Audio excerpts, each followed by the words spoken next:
मित्रांनो, ठरलं तर मग या मालिकेच्या आजच्या भागामध्ये कुसुम सायलीला विचारते की तू हे लग्नाचं अगदी गंभीरपणे बोलतीये का.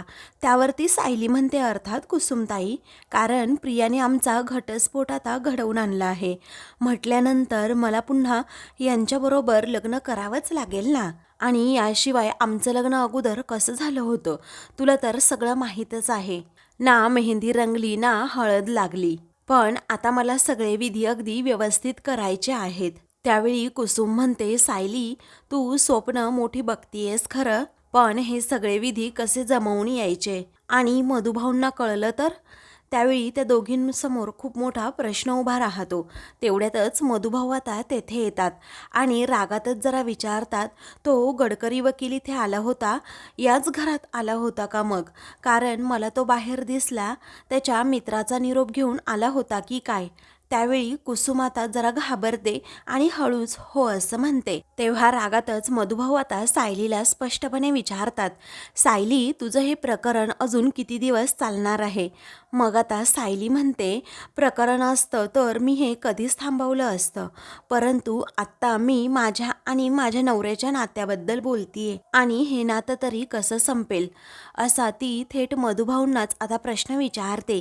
त्यावरती मधुभाऊ रागातच म्हणतात की तुझ्याशी काही बोलायचं म्हणजे पालत्या घड्यावर पाणीच म्हणायचं. रागातच तिथून चाललेले असताना सायली त्यांचा हातच पकडून ठेवते आणि म्हणते, आजपर्यंत म्हणजे लहानपणापासून मी तुमच्याकडे कधी कोणता हट्ट केलाय का मधुभाऊ? तेव्हा मधुभाऊ आता रागातच तिच्याकडे पाहतात, पण सायली आता हटत नाही. ती विचारते, अहो सांगा ना, मी केलाय का हट्ट कधी? मग मधुभाऊ नाही असं म्हणतात. त्यावेळी ती म्हणते, नाही केला ना, कारण मधुभाऊ, मला लहानपणापासून असं मनासारखं काही घडण्याची सवयच नाही आहे. कारण माझे जन्मदाते लहानपणीच मला सोडून गेले, ते पण अगदी माझ्या इच्छेविरुद्ध. मग मला अनाथ म्हणून वाढवलं गेलं, ते सुद्धा माझ्या इच्छेच विरुद्ध. अहो, माझं अर्जुन सरांबरोबर लग्न झालं, ते सुद्धा माझ्या इच्छेविरुद्ध झालंच होतं. तेव्हा मधुभाऊ सायलीकडे पाहतच राहतात. त्यावेळी सायली आता त्यांना समजावते, मधुभाऊ आत्ता कुठे, अहो माझ्या मनासारखं घडायला लागले. अहो मधुभाऊ, मी ज्यांच्यावर प्रेम करते ना, तेही माझ्यावर तितकंच प्रेम करतायत आणि हे मला समजले आता. आणि आता हेच प्रेम मी माझ्या हातून असं निसटून जाऊ देऊ का? तेव्हा मधुभाऊंच्या तळपायाची आग आता मस्तकात जाते. ते रागातच आता तिचा हात सोडवून घेत रागातच तिला विचारतात, काय ग, त्याचं तुझ्यावर खरंच प्रेम आहे का? तुला माहीत नाही, परंतु जर त्याचं तुझ्यावर प्रेम असतं ना, तर असं प्रियाबरोबर लग्न करण्यासाठी तो असा अचानक तयार झालाच नसता. वेळी सायली आता हसते आणि म्हणते, मधुभाऊ, अहो नाईलाजाने त्यांनी तसं करण्याचं ठरवलंय, कारण ते त्यांचं नातं आणि नात्यातनं आलेलं कर्तव्य बजावत आहेत. मी माझं नातं बजावतीये आणि मधुभाऊ, त्यांचं जर प्रियाबरोबर लग्न झालं ना, तर ते कधीही खुश राहू शकत नाही आणि मी असं होऊ देईल का? तेव्हा रागातच मधुभाऊ आता तेथे सोफ्यावर बसतात आणि म्हणतात की तुझ्याशी बोलण्यात ना काही अर्थच नाही आहे सायली, कारण तू एकदा मनाशी ठरवलं ना, तर ते पूर्ण करण्यासाठी अगदी स्वतःचा जीव सुद्धा देशील. हे माहीत नाही का मला? त्याच वेळी आता सायली म्हणते, तुम्हाला माहीत आहे ना मधुभाऊ, मग तुमची ही हट्टी मुलगी आहे ना, तुमच्याकडे काहीतरी मागतीये, ते द्या ना मग तिला. मग आता मधुभाऊ तरीही रागातच तिच्याकडे पाहतात. कुसुम सायलीची बाजू घेत पुढे येते, खूप मोठी हिंमत करून मधुभाऊंसमोर जाते आणि म्हणते की मधुभाऊ ऐका ना, सायलीला निदान काय म्हणायचंय ते तरी ऐकून घ्या ना एकदाच प्लीज. त्यावेळी मधुभाऊंच्या पायाजवळ बसत आता सायली हट्टच करू लागते की मधुभाऊ, अहो मला माझ्या लग्नाचे सगळे विधी करायचे आहेत, हळद, त्याचबरोबर मेहंदी, संगीताचा कार्यक्रम, चुडा भरणं, अगदी सगळं मला हवंय प्लीज. अहो मधुभाऊ, तुम्ही जर माझं लग्न जमवलं असतं तर हौसेने सगळे विधी केलेच असते ना तुम्ही. मग आत्ताही मला आशीर्वाद द्या ना प्लीज. तेव्हा आता मधुभाऊ रागातच उठतात आणि सायलीला आशीर्वाद देत नाही. मग आता सायली लगेच मधुभाऊंचा पायच पकडून ठेवते आणि म्हणते, नाही म्हणू नका मधुभाऊ. तेव्हा मधुभाऊंच्या डोळ्यात आता पाणी येतं. त्यावेळी ती म्हणते, प्लीज मधुभाऊ असं नाही म्हणू नका ना, कारण मी तुमच्याकडे असे आनंदाचे क्षण मागतीये आणि मी यांच्याशी लग्न तर करणारच आहे, परंतु तुमचा जर आशीर्वाद असेल ना तर खूप बरं वाटेल मधुभाऊ. असं म्हणून सायली कळकळीची विनंती करते की प्लीज द्या ना आशीर्वाद मला. त्यावेळी मधुभाऊ जरा चिडलेले असतात आणि रागातच ते आता म्हणतात की मी तुझा जन्मदाता नसेल, परंतु एक काळजाचा तुकडा ना म्हणून तुला मी वाढवलंय. आता तू दरीत उडी मारायचं ठरवलंच आहेस आणि मी तुला असं थांबवू सुद्धा शकत नाहीये. आणि जेव्हा तू जखमी होशील ना, हा औषध लावायला हा फक्त तुझा बापच असेल. एक गोष्ट लक्षात ठेव सायली, शेवटी तुझ्या पदरी ना निराशाच असेल, कारण तू तुझी चूक कबूल कर आणि रडण्यासाठी तुझ्या या बापाचा खांदा असेल. त्याच वेळी आता सायली हसते आणि उठून उभी राहत हात जोडून म्हणते की चूक झाली ना तर नक्कीच कबूल करेन मधुभाऊ, पण या वेळेला मी अजिबात चुकत नाहीये आणि तुम्ही मला अडवत नाही आहात ना, हाच मी तुमचा आशीर्वाद समजते. तेव्हा कुसुम कौतुकाने सायलीकडे पाहत असते तर मधुभाऊ अजूनच चिडलेले असतात.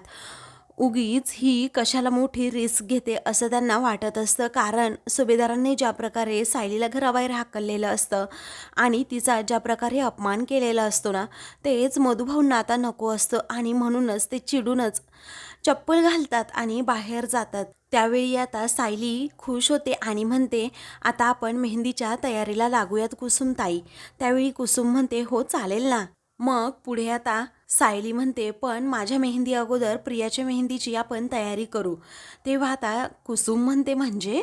मग त्यानंतर आता सायली तिच्या मैत्रिणीला कॉल करत म्हणते, आपल्याला उद्याच मेहंदीचा कार्यक्रम करायचा आहे आणि प्रियासाठी जी खास मेहंदी तयार करायला सांगितली होती ना, ती मेहंदी उद्याच घेऊन तू पनवेलला ये. आता सायलीने वेगळाच काहीतरी प्लॅन केलेला असतो आणि कुसुमला सुद्धा हे माहीत नसतं.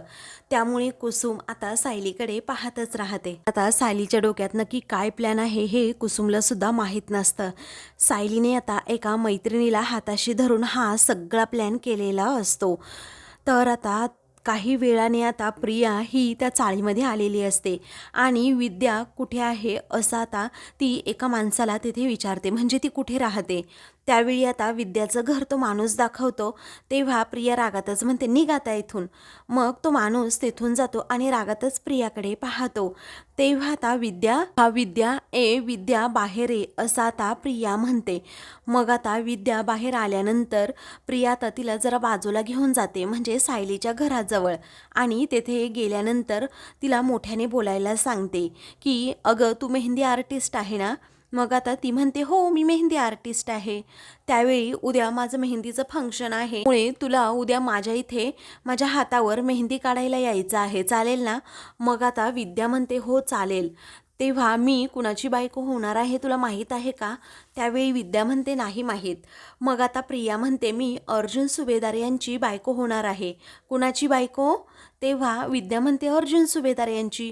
तेव्हा प्रिया आता खूप मोठ्याने तिला बोलायला सांगते, अगं अजून तुझा आवाज वाढव ना जरा, म्हणजे चाळीत सगळ्यांना सुद्धा सांगून ये हां, तू कुणाची नक्की मेहंदी काढायला चालली आहे. ती सायली आहे ना, सायली, तिच्याही घरी सांग जरा की तू कुणाची मेहंदी नक्की काढायला चालली. तेव्हा ठीक आहे असं आता विद्या म्हणते, आणि अर्जुन सुभेदारांच्या होणाऱ्या बायकोची मी मेहंदी काढायला चालली आहे असं मोठ्यानेच ती आता म्हणते. त्याच वेळी आता तेथे काही माणसं येतात आणि प्रियाकडे पाहतच राहतात. तेव्हा सायली आणि कुसुम या दोघीही तेथे आलेले असतात. मग आता सायली प्रियाच्या खांद्यावर अशी थापड मारते आणि म्हणते, हे थेट तू मलाच का सांगत नाही? त्यावेळी आता प्रिया म्हणते, अगं तू आलीस का? अगं काही नाही गं, उद्या मेहंदीचं फंक्शन आहे ना, त्यामुळे म्हटलं हिला मेहंदी काढायला ये म्हणून माझ्या हातावर. आता सॉरी हा सायली, मी तुझ्या नवऱ्याबरोबरच लग्न करतीये, तुलाही वाईट वाटत असेल ना, आणि माझ्या लग्नात मी तुला इन्व्हाइटसुद्धा करू शकत नाही, कारण तुला तेथे कुणी येऊसुद्धा देणार नाही, बरोबर ना. म्हणून ती सायलीची आता गंमत करत असते. त्यावेळी सायली आता न चिडता तिला काही बोलता फक्त हसत असते. ते पाहून प्रियाला तर आता वेगळीच शंका येते. मग आता प्रिया जरा चिडतेच आणि म्हणते, काय ग किती कोडगी झाली आहेस ग तू, मी एवढं तुला सांगतेय की तुझ्या नवऱ्याबरोबर मी लग्न करतेय तरीही तुला काहीच वाटत नाही. अगं संगीत, हळद, त्याचबरोबर चुडा भरणं आणि सगळे विधी मी अर्जुन बरोबर करणार आहे, अगदी त्याच्या घरी. आणि त्याचबरोबर 2 दिवसात आम्ही दोघे बोहल्यावर सुद्धा चढणार आहोत. तरीही तुला काही का वाटत नाही? त्याचवेळी आता सायली विचारते की हे बघ, अगं तुझं लग्न होणार आहे ना यांच्याशी, मग एवढं ओरडून ओरडून का सांगतीये? का तुला असं वाटतंय की तुझं लग्न होणार नाही यांच्याशी म्हणून? तेव्हा प्रिया आता हसतच म्हणते, काय भीती? आणि मला का वाटेल? ती तर तुला वाटायला हवी ना. तुझा काहीतरी गैरसमज झाला असेल, कारण माझं लग्न अर्जुन बरोबरच होणार आहे असं प्रिया आता सारखी सारखी म्हणते. त्यावेळी सायली म्हणते, गैरसमज ज्यांचा होतो, जे आरडाओरडा करतात, आणि जे खोटं आहे ना ते तर असं ओरडूनच सांगावं लागतं. परंतु सत्यामध्ये खरंच खूप ताकद असते प्रिया, कारण ते हळू सांगितलं ना तरीही ते वाजतच. मग आता प्रियाची बोबडीच वळते. त्यानंतर काय बोलावं तिला सुचत नाही, कारण सायली खूप कॉन्फिडन्सने आता प्रियाबरोबर बोलत असते. तेव्हा प्रिया आता कुसुमकडे जाते आणि तिला म्हणते, हिला ना ट्रीटमेंटची गरज आहे, कारण माझं अर्जुनबरोबर लग्न होणार आहे ना, हा धक्काच तिला सहन होत नाहीये. तुम्ही ना हिला डॉक्टरकडे घेऊन जा, मला ना हिची खूप काळजी वाटते. तेव्हा सायली आता तिच्याकडे हसत पाहते आणि म्हणते, प्रिया तू तुझी काळजी अशी वाया नको घालवूस प्लीज. मग आता सायली गळ्यात असणारं मंगळसूत्र प्रियाला दाखवत म्हणते, कारण हे माझे होते, माझेच आहेत आणि माझेच असणार आहेत असं म्हणून ती प्रियाला तिची जागा दाखवून देते. मग आता प्रिया रागातच म्हणते की तू येच ग लग्नाला, येच आमच्या लग्नाला आता, म्हणजे माझं अर्जुन बरोबर लग्न होणार आहे हे तू स्वतः डोळ्याने पाहशील. त्यावेळी आता सायली म्हणते, हो मी तर येणारच आहे ग, आणि येणार म्हणजे येणारच, कारण लग्नाचा मांडव तोच असेल. पण त्या लग्नमंडपामध्ये मी नवरी म्हणून अर्जुन सरांसमोर उभी असेल, समजलं? त्या लग्नमंडपामध्ये मी अर्जुन सरांबरोबर लग्न करणार, ते पण माझ्याच नवऱ्याशी, आणि तेही तुझ्या डोळ्यासमोर, असं सायली आता जणू प्रियाला चॅलेंजेस देते. तेव्हा आता प्रियाचा जळफळाट होऊ लागतो की सायली एवढ्या कॉन्फिडन्समध्ये कशी बोलतीये. आता प्रिया जे आरडून ओरडून माणसांना जे काही सांगत असते, सगळं काही एका क्षणातच ती विसरून जाते. मग आता विद्या विचारते, मी येऊ ना उद्या मेहंदी काढायला? त्यावेळी प्रिया रागातच तिच्याकडे पाहत वेळेवर ये असं म्हणते आणि पाय आपटतच तेथून जाते. प्रिया आता खूप चिडलेली असते, कारण आता सायलीने ज्या प्रकारे तिला सडेतोड उत्तर दिलेलं असतं, त्यामुळे आता ती बिथरलेली असते आणि पाय आपटतच ती आता तेथून जाते. तर सायली आणि कुसुम, मेहंदी आर्टिस्ट असते ना विद्या, ती पण आता प्रियावर हसते. तर दुसऱ्या दिवशी अर्जुन आता मेहंदीच्या कार्यक्रमासाठी रेडी होत असतो, परंतु आता त्याचा खास मित्र म्हणजे चैतन्य तेथे नसल्यामुळे अर्जुन सतत त्याला कॉल करत असतो. चैतन्य अजून घरून कसा आला नसेल हाच प्रश्न अर्जुनला पडलेला असतो. तेव्हा त्याचा फोन आता लागत असतो, परंतु सारखा सारखा कट होत असतो. म्हणून अर्जुनला आता काय करावं सुचत नाही, कारण चैतन्य जोडीला असल्यानंतर काही गोष्टी खूप सोप्या होऊन जातात, हे अर्जुनला आता माहीत असतं. तेवढ्यातच आता अश्विन तेथे येतो आणि अर्जुनला विचारतो, अरे दादा, तू अजून रेडी झाला नाहीस का? कोट वगैरे घाल ना, मेहंदीचा कार्यक्रम आता सुरू होईल. त्यावेळी आता अर्जुन जरा चिडलेला असतो. मग आता तो म्हणतो, मला एक सांग, चैतन्य कुठे आहे बरं? मग आता चैतन्य कुठे आहे हे सांगत असताना जरा अश्विनची बोबडीच वळते. काय सांगावं अर्जुनला आता, काय उत्तर द्यावं त्याला हे कळत नाही, कारण चैतन्याला प्रियाने या लग्नापासून लांब राहायला सांगितलंय. हे जर अर्जुन दादाला आत्ता सांगितलं तर तो चिडेल आणि मेहंदीचा पूर्णपणे विस्फोट करून टाकेल. हा विचार करत आता अश्विन खोटं बोलतो की, अरे दादा, डॅडने ना काय केलंय, प्रत्येकाला कामं अशी ना वाटून दिली आहेत आणि 2 दिवसांवर लग्न येऊन ठेपलंय, त्यामुळे चैतन्य लग्नाच्या कामासाठी मुंबईला गेलाय. तेव्हा अर्जुनला जरा शॉकच बसतो आणि तो आता विचारतो, म्हणजे? अरे पण लग्नाच्या कामासाठी मुंबईला गेला म्हणतो, पण मला त्याने काही सांगितलं नाही, त्याचा फोनही लागत नाही, सारखा कट का होतोय तेही कळत नाही. तेव्हा आता अश्विन म्हणतो, काय माहीत, रेंज वगैरे नसेल, नेटवर्क प्रॉब्लेम असेल. पण तू असा विचार नको करू, आम्ही सर्वजण आहोत ना, येईल चैतन्य इतक्यात, तू काळजी करू नकोस. चल आता मेहंदीच्या कार्यक्रमाला तुला यायचं आहे खाली, सर्वजण तुझे वाट पाहत असतील. आता मनातच अर्जुन म्हणतो की मला ना लग्नच करायचं नाही आहे हे अजिबात. त्यावेळी आता काय काय विचार काय करतोस दादा तू, अरे चल ना आवर पटकन, असं अश्विन पुन्हा पुन्हा अर्जुनला म्हणतो.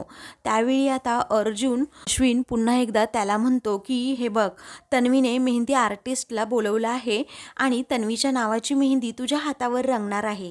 तन्वीने तिला सांगितलंय की अर्जुनच्या हातावर सुद्धा माझ्या नावाची मेहंदी असलीच पाहिजे.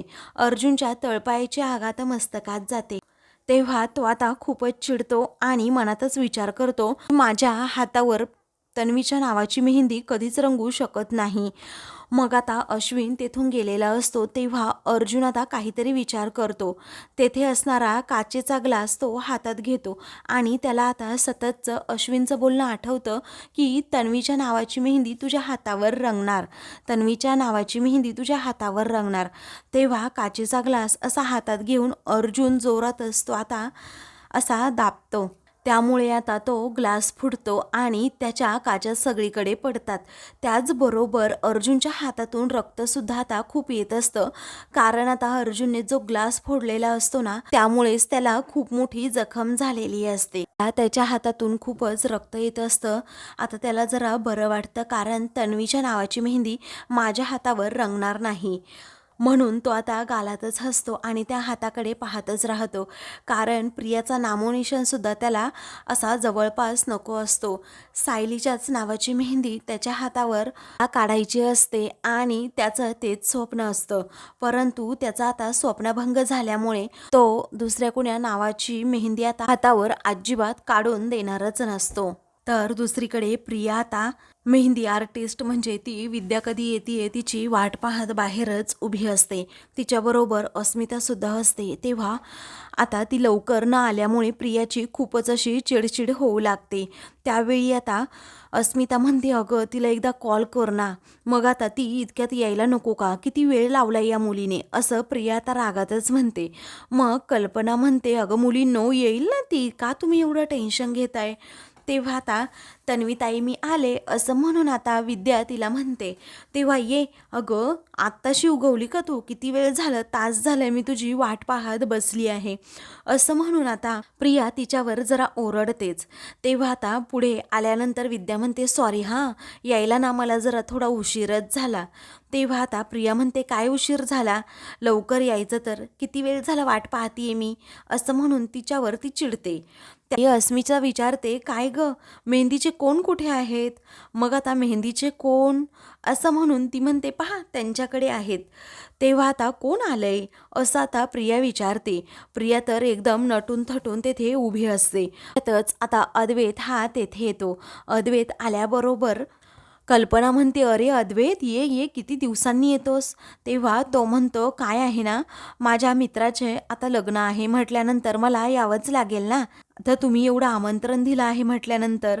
तेव्हा कल्पना म्हणते, हो ना बेटा, खूप दिवसानंतर आला रे तू. मग आता ही अस्मिता, तू ओळखतोस ना हिला, असं कल्पना अस्मिताबरोबरची ओळख करून देताना म्हणते. अद्वैत म्हणतो, हो ओळखतो मी हिला. त्यानंतर कल्पना म्हणते, अरे ही प्रिया, अर्जुनची होणारी बायको. तेव्हा तो प्रियाला हाय असं म्हणतो. तेव्हा प्रियासुद्धा त्याला हाय म्हणते. मग आता यांच्याकडे मेहंदी कुठून आली अद्वैतकडे, असं आता अस्मिता विचारते. तेव्हा विद्या म्हणते, काय आहे ना, असं म्हणून ती जरा घाबरते. तेव्हा अद्वैत म्हणतो, थांब मी सांगतो. मग आता तो म्हणतो, ही इकडेच येत होती आणि रस्त्यात हिने मला हात केला आणि या घरचा पत्ता विचारला, तर मग म्हटलं की ही इकडेच चालली आहे तर तिलासुद्धा पिक करावं. मग मी तिला इकडे घेऊन आलो आणि मेहंदीची जी बॅग होती ना ती आता गाडीतच राहिली, म्हटलं की घेऊन यावं. तेव्हा अस्मिता म्हणते, हो बरं झालं. मग देवाची सुद्धा इच्छा अशी असेल की ही मेहंदी माझ्याच हातून तन्वीला दिली जावी. तेव्हा प्रिया खूपच खुश होते, कारण आता तिच्या हातावर अर्जुनच्या नावाची मेहंदी काढली जाणार असते. मग कल्पना म्हणते, अद्वैत हो बाबा, खरंच आहे तुझं, बरं झालं तू वेळेवर आला अगदी. मग आता अद्वैतला ती आतमध्ये घेऊन जाते. तर आता दुसरीकडे सायली ही एकदम छान अशी हिरवी साडी नेसून तयार झालेली असते, कारण ती ही अर्जुनच्या नावाची मेहंदी आता काढणार असते. तेव्हा कुसुम म्हणते, सायली खूप सुंदर दिसतीये बाळा तू. अगं साधेपणातच सौंदर्य असतं हे तुझ्याकडे पाहून नक्कीच कळतं. मग आता सायली म्हणते, हे बोलत असताना तुझा चेहरा एवढा का पडला आहे ते सांग बरं. मग आता कुसुम म्हणते, काही नाही अगं, जरा टेन्शन आलं. खरंच तुझं आणि अर्जुनचं आता लग्न होणार आहे ना, हे कसं निभावून नेणार आहे तू काय माहीत. मला तर खरंच खूप टेन्शन आले. तेव्हा सायली हसतच म्हणते, अगं कुसुमताई, अजिबात तू टेन्शन घेऊ नकोस प्लीज.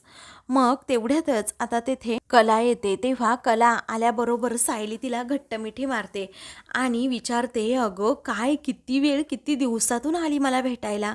मग कला म्हणते, अगं आता तू कोल्हापूरला येणार होती त्या दिवशी तिकडे, तुझं अचानक असं कॅन्सल झालं आणि मग म्हटलं की सायलीला भेटायला जावं आणि तेव्हा येणार होते, तर तू फोन केला की येऊ नकोस म्हणून. मग आता तुझ्या मेहंदीच्या निमित्ताने मला भेटता आलं, पाहिलं ना, आनंदात मी सहभागी आहे आज. चल, आज ही कलाच तुझ्या हातावर मेहंदी काढणार. मग आता कुसुमला आणि सायलीला खूपच आनंद होतो की बरं झालं त्यांच्या जोडीला कला आली. मग कला आता सायलीसाठी खूपच खुश असते.